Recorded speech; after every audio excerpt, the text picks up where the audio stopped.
नमस्कार। मैं VD Agarwal, chartered accountant.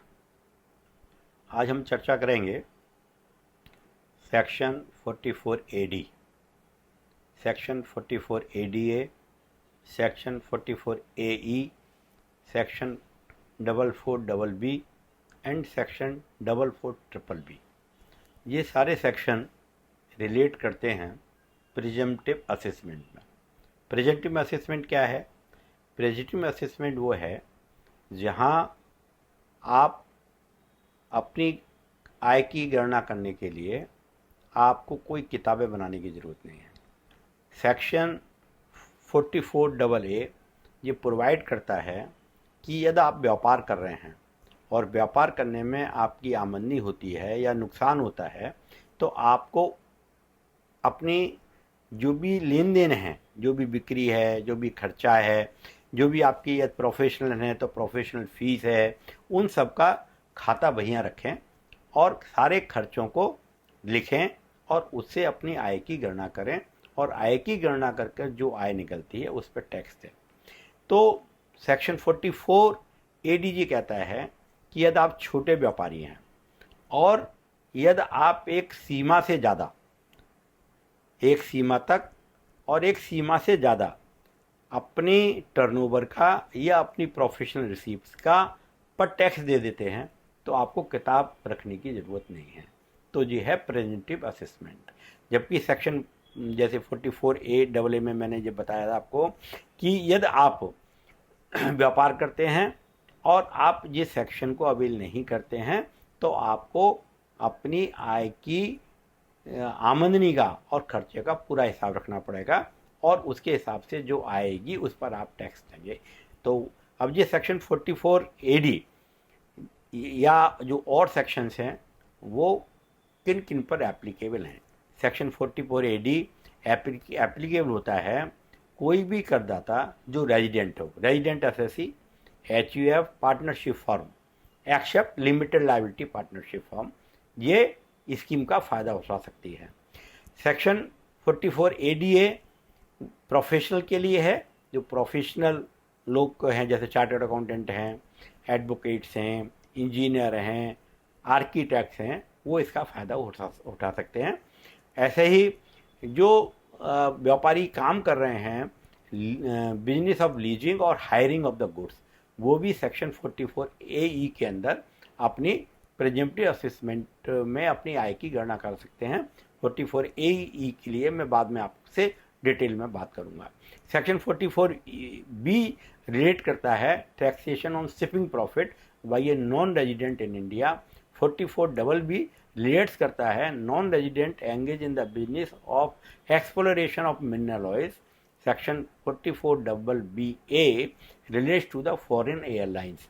Section 44 triple B relates to the foreign companies in the business of the civil construction. तो इस तरीके से ये 7 सेक्शन हैं। 7 सेक्शन आयकर अधिनियम हमको ये सुविधा देता है कि हम रेगुलर किताब ना बनाकर प्रिजम्पटिव असेसमेंट के बेसिस पर अपनी आय डिक्लेयर कर पर उस पर टैक्स दे सकते हैं। इसकी लिमिटेशंस भी हैं कि जो लोग ये अवेल करना चाहते हैं उनको कोई और छूट नहीं मिलेगी, ना कोई छूट जो इनकम में अजम्पशन है, जैसे सेक्शन 10 ए है, 10 डबल ए है, 10 बी है, 10 बी ए है, जो कि इनकम टैक्सेबल नहीं है एक्ट के मुताबिक सेक्शन 10 के अंदर, वो कोई छूट इसके अंदर नहीं मिलेगी, लेकिन चैप्टर 6 ए की डिडक्शन आपको मिल जाएगी। तो इस तरीके से ये प्रिजम्पटिव असेसमेंट होगा। अब इसमें एलिजिबल बिजनेस कौन सा है, किस बिजनेस में आपको छूट मिलेगी? तो इसमें जो भी करदाता है, जो भी व्यापार कर रहे हैं, निम्न के अलावा जो भी काम कर रहे हैं, सबको इसमें छूट मिलेगी। वो क्या है? बिजनेस ऑफ प्लाइंग, हायरिंग और leasing goods carriage referred in section 44 A E, जैसे मैंने ऊपर बताया है। ये जो ऐसा बिजनेस है सामान्यतः इसमें छूट नहीं मिलती है, लेकिन इसमें जो प्रोविजन कर रखे हैं उसमें भी प्रिजम्पटिव असेसमेंट में छूट मिलेगी यदि वो कंडीशन पूरी करते हैं। यदि आप कोई एजेंसी का बिजनेस कर रहे हैं, मान लो खरीद बिक्री का काम एजेंसी के बीच कंसाइनमेंट एजेंट का काम कर रहे हैं एक तरीके से, या मैं ये करूँ आपने किसी की एजेंसी ले रखी है, आप कमीशन एजेंट पर काम करते हैं, इंश्योरेंस कंपनी की आप में एजेंसी ले रखी है, तो आपको इसमें वो नहीं मिलेगी। इसकी लिमिट क्या है, ये छोटे करदाताओं के लिए है। यदि आप व्यापार कर रहे हैं और आपकी टर्नओवर 2 करोड़ रुपए से ज़्यादा नहीं है तो आप इस स्कीम के अंदर आ सकते हैं। यदि आपके ट्रांजैक्शन 95% बैंकिंग चैनल के द्वारा किए जा रहे हैं तो ये लिमिट 3 करोड़ तक की है। तो जैसे मैंने आपको लिमिट बताई, इस तरीके से इसमें लिमिट अप्लाई होती है। अब प्रॉफिट का कैलकुलेशन कैसे करेंगे, प्रॉफिटेटिव असेसमेंट में कैलकुलेशन कैसे करेंगे, तो जिसकी जो आय की गणना है, इसकी जो टैक्स लायबिलिटी है वो इनकम फ्रॉम बिजनेस और प्रोफेशन में असेस होगी। यदि आप की आमदनी, यदि आपकी टर्नओवर 2 करोड़ रुपए तक की है और आप उसमें 8% कर दे देते हैं, मतलब 2 करोड़ का मतलब 8%, 2 करोड़ का 16 लाख रुपए की आप रिटर्न भर देते हैं, तो आपको कोई खाते रखने की ज़रूरत नहीं है।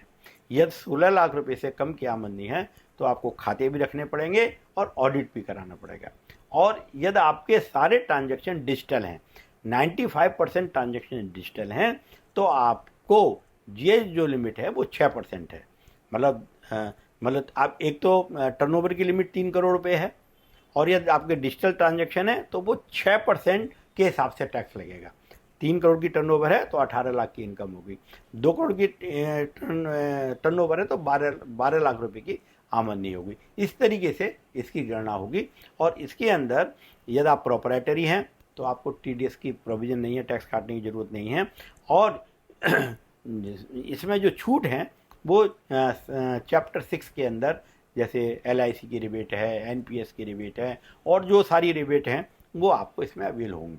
लेकिन जो इनकम और बिजनेस प्रोफेशन है उसमें आपको कोई छूट नहीं मिलेगी। तो ये ना कोई आपको डेप्रिसिएशन मिलेगा, ना कि इंटरेस्ट मिलेगा, ना कोई और खर्चे मिलेंगे। केवल जो ये पार्टनरशिप फर्म है तो जो सैलरी पार्टनर्स को मिलती है वो सैलरी आप इसमें से क्लेम कर सकते हैं। तो ये तो प्रोविज़न है प्रेजेंटिव असेसमेंट के। और प्रोफेशनल के केस में सेक्शन है 44 ADA, प्रोविज़न ऑलमोस्ट सेम है जो मैंने ऊपर बताया है। प्रोफेशनल के केस में यदि आप अपनी प्रोफेशनल आमदनी का, सपोज मेरी 20 लाख की प्रोफेशनल की आमदनी है और मैं 10 लाख रुपए पर टैक्स देता हूँ, तो एज ए प्रोविज़टिव असेसमेंट में आ जाएगा। यदि मेरे सारे ट्रांजैक्शन डिजिटल हैं तो मेरी ये लिमिट जो है वो 50 लाख से 75 लाख रुपए तक की हो जाती है। लेकिन इसमें 95% ट्रांजैक्शन डिजिटली होने चाहिए, जब भी लिमिट पड़ेगी। अब इसकी कुछ लिमिटेशंस भी हैं। लिमिटेशन क्या है, जैसे मान लो मैंने इस साल एक प्रेजेंटिव असेसमेंट में क्लेम कर लिया, तो मुझे अब अगले 5 साल तक प्रेजेंटिव असेसमेंट को अडॉप्ट करना पड़ेगा। यदि मैं बीच में इसको ब्रेक कर देता हूँ तो मुझे उस अगले सालों में उसका बेनिफिट नहीं मिलेगा, और मुझे अपने खाते भी ऑडिट कराने पड़ेंगे और पूरी किताबें रखनी पड़ेगी। तो इसमें मैंने एग्जाम्पल दिया हुआ है, ये एग्जाम्पल आपके सामने, आप पढ़ेंगे तो क्लियर हो जाएगा।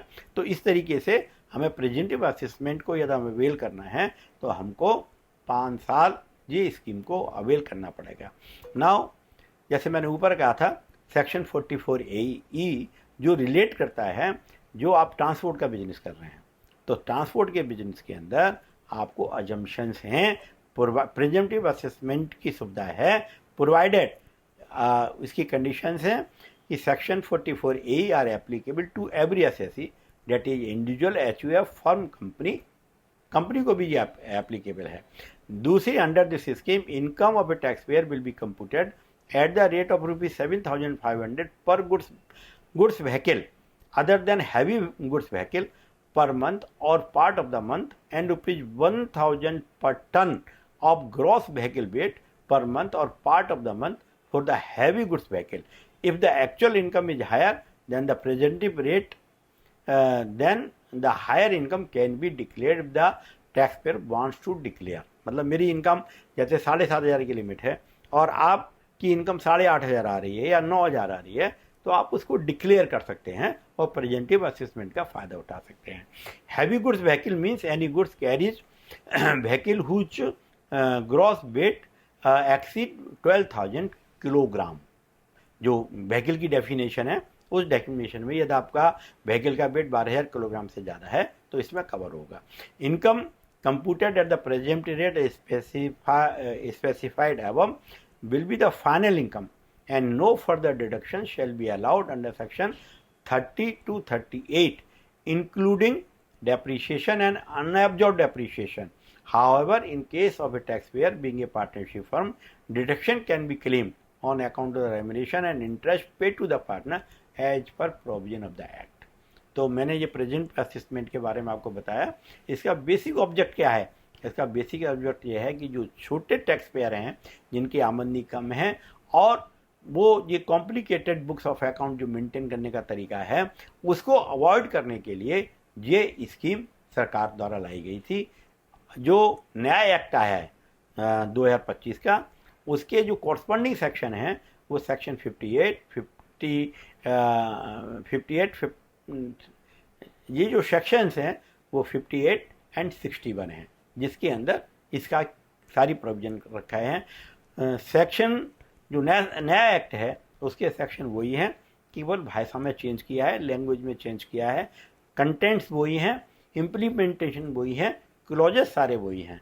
मैं समझता हूँ एक छोटा सा सब्जेक्ट है, लेकिन छोटे व्यापारियों के लिए ये काफ़ी उपयोगी है। यदि वो चाहें तो इसको उपयोग में ला सकते हैं। यदि इस सब्जेक्ट में आपको कोई भी क्लैरिटी हो तो मेरे मोबाइल पर आप बात कर सकते हैं, मेरे मेल आईडी पर बात कर सकते हैं। धन्यवाद।